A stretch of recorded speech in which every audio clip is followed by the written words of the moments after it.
നമസ്കാരം. ഈ മണിക്കൂറിലെ പ്രധാന വാർത്തകൾ നോക്കിയാൽ ബ്ലൂബേർഡ് 6മായി ഇന്ന് ബാഹുബലി കുതിച്ചത് വൻ വിജയത്തിലേക്കാണ് എന്ന സന്തോഷകരമായ വാർത്തയാണ് പുറത്തു വരുന്നത്.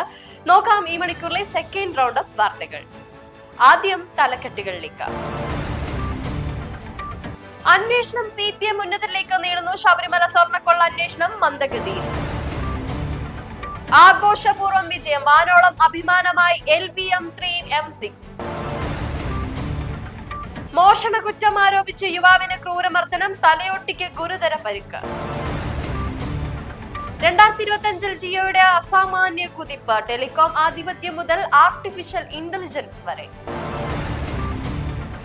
തനിക്ക് ശ്വാസകോശ രോഗമുണ്ടായി എന്ന് തുറന്നു പറഞ്ഞ് ഗഡ്കരി. ശബരിമല സ്വർണ്ണക്കൊള്ള കേസിലെ അന്വേഷണം അട്ടിമറിക്കാൻ സംസ്ഥാന സർക്കാർ ശ്രമിക്കുന്നുവെന്ന് രമേശ് ചെന്നിത്തല. അന്വേഷണം CPM ഉന്നതരിലേക്കും മുൻ മന്ത്രിമാരിലേക്കും നീളുന്നതാണ് സർക്കാർ ഇടപെടലിന് കാരണമെന്ന് അദ്ദേഹം ആരോപിച്ചു.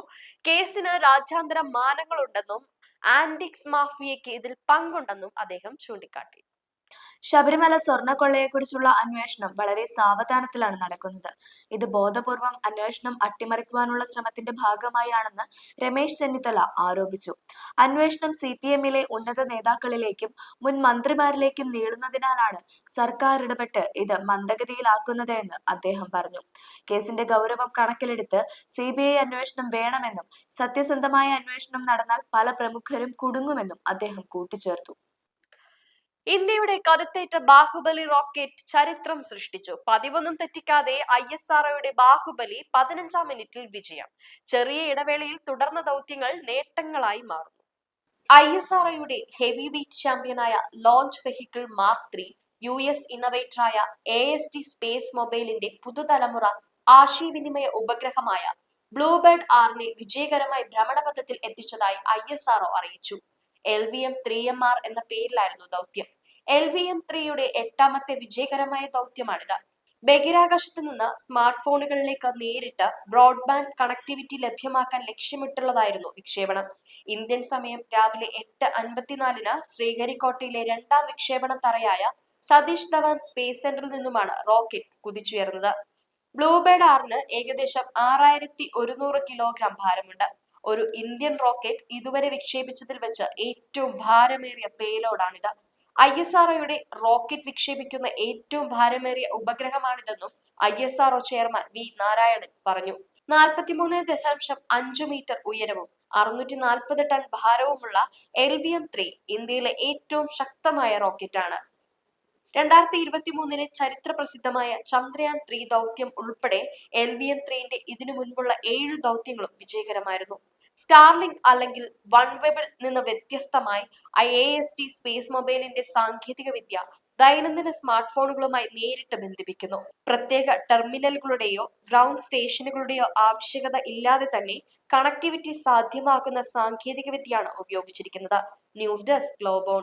അട്ടപ്പാടിയിൽ ഔഷധ സസ്യങ്ങൾ മോഷ്ടിച്ചുവെന്നാരോപിച്ച് യുവാവിനെ ക്രൂരമായി മർദ്ദിച്ചതായി പരാതി. പാലൂർ സ്വദേശിയായ യുവാവിനാണ് മർദ്ദനമേറ്റത്. മർദ്ദനത്തിൽ യുവാവിന്റെ തലയൊട്ടിക്ക് ഗുരുതരമായി പരിക്കേൽക്കുകയും ശസ്ത്രക്രിയ നടത്തുകയും ചെയ്തു. അട്ടപ്പാടിയിൽ മോഷണക്കുറ്റം ആരോപിച്ച് യുവാവിനെ ഒരു സംഘം ആളുകൾ ക്രൂരമായി മർദ്ദിച്ചു. പാലൂർ സ്വദേശിയായ യുവാവിനാണ് മർദ്ദനമേറ്റത്. പ്രദേശത്തെ തോട്ടത്തിൽ നിന്ന് ഔഷധ സസ്യങ്ങൾ മോഷ്ടിച്ചു എന്നാരോപിച്ചായിരുന്നു ആക്രമണം. മർദ്ദനത്തിൽ യുവാവിന്റെ തലയോട്ടിക്ക് അതീവ ഗുരുതരമായ പരിക്കേറ്റിട്ടുണ്ട്. പരിക്കേറ്റ യുവാവിനെ ഉടൻ തന്നെ ആശുപത്രിയിൽ പ്രവേശിക്കുകയും അടിയന്തരമായി തലയ്ക്ക് ശസ്ത്രക്രിയ നടത്തുകയും ചെയ്തു. നിലവിൽ യുവാവ് തീവ്രപരിചരണ വിഭാഗത്തിൽ ചികിത്സയിലാണ്. സംഭവത്തെക്കുറിച്ച് പോലീസ് അന്വേഷണം ആരംഭിച്ചിട്ടുണ്ട്. യുവാവിനെ പിടികൂടി നിയമത്തിന് കൈമാറുന്നതിന് പകരം ആൾക്കൂട്ട നിയമം കയ്യിലെടുക്കുകയായിരുന്നു എന്നാണ് പ്രാഥമിക വിവരം. അക്രമികളെ ചിലരെ പോലീസ് തിരിച്ചറിഞ്ഞതായും ഇവർക്കെതിരെ വധശ്രമം ഉൾപ്പെടെയുള്ള വകുപ്പുകൾ ചുമത്തി കേസെടുക്കുമെന്ന് അധികൃതർ വ്യക്തമാക്കി. അട്ടപ്പാടിയിൽ വീണ്ടും ആൾക്കൂട്ട ആക്രമണം റിപ്പോർട്ട് ചെയ്യപ്പെട്ടത് വലിയ പ്രതിഷേധത്തിന് ഇടയാക്കിയിട്ടുണ്ട്. റിലയൻസ് ജിയോയെ സംബന്ധിച്ചിടത്തോളം 2025 ഒരു പരിവർത്തനത്തിന്റെ വർഷമായിരുന്നു.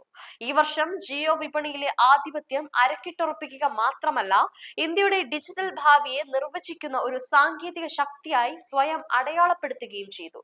ഒരു ടെലികോം സേവന ദാതാവിനപ്പുറം ഇന്ത്യയുടെ ടെക്നോളജി വളർച്ചയുടെ നെടുന്തൂണാകുന്ന തരത്തിൽ തങ്ങളെ അടയാളപ്പെടുത്താൻ ജിയോയ്ക്ക് 2025 സാധിച്ചു.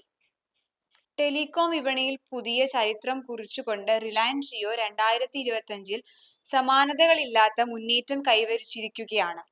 സെപ്റ്റംബർ മാസത്തോടെ 50 കോടി വരിക്കാർ എന്ന നാഴികക്കല്ല് പിന്നിട്ട ജിയോ ഡാറ്റ ട്രാക്കിന്റെ കാര്യത്തിൽ ലോകത്തിലെ ഏറ്റവും വലിയ മൊബൈൽ നെറ്റ്വർക്ക് എന്ന പദവി സ്വന്തമാക്കി.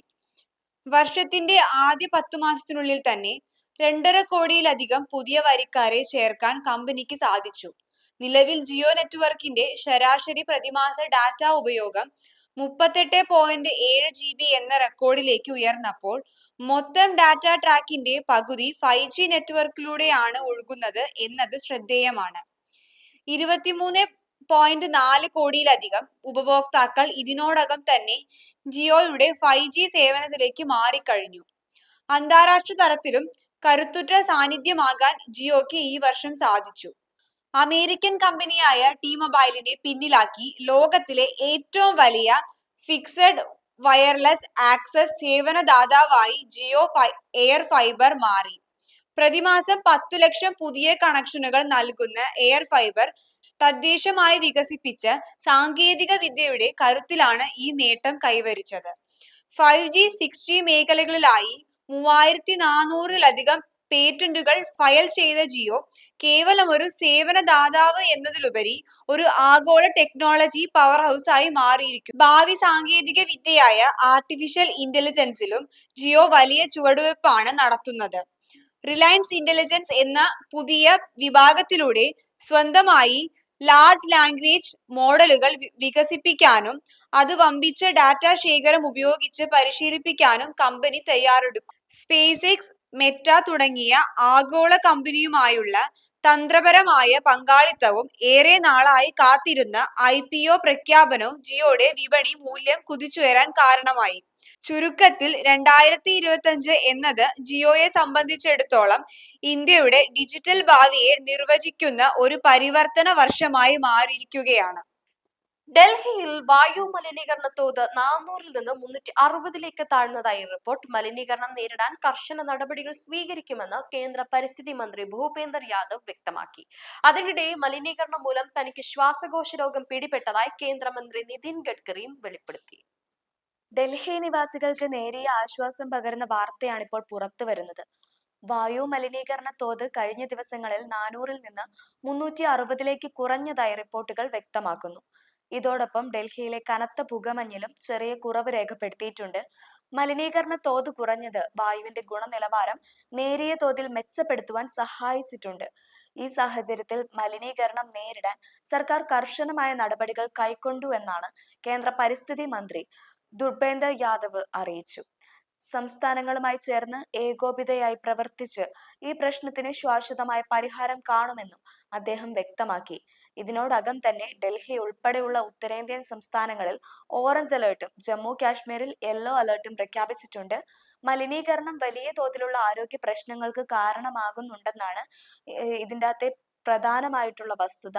തനിക്ക് തന്നെ പുകമഞ്ഞ് മൂലം ശ്വാസകോശ സംബന്ധമായ അസുഖം പിടിപെട്ടതായി കേന്ദ്ര ഉപരിതല ഗതാഗത മന്ത്രി നിതിൻ ഗഡ്കരി ഒരു ചടങ്ങിൽ വെളിപ്പെടുത്തി. നഗരത്തിലെ മലിനീകരണ തോത് എത്രത്തോളം ഗുരുതരമാണെന്നതിന് തെളിവാണ് കേന്ദ്രമന്ത്രിയുടെ ഈ വെളിപ്പെടുത്തൽ. മലിനീകരണം നിയന്ത്രിക്കുവാനുള്ള നടപടികൾ ഊർജിതമാക്കുവാൻ ഇത് സർക്കാരിനെ പ്രേരിപ്പിക്കുമെന്നാണ് കരുതുന്നത്. ഇതുവരെയുള്ള സെക്കൻഡ് റൗണ്ട് ഓഫ് വാർത്തകൾ കഴിഞ്ഞു. ഇനി വരും മണിക്കൂറിൽ പുതിയ വാർത്തകളും വിശേഷങ്ങളുമായി പ്രൈം ടൈം അപ്ഡേറ്റ്സിൽ കാണാം.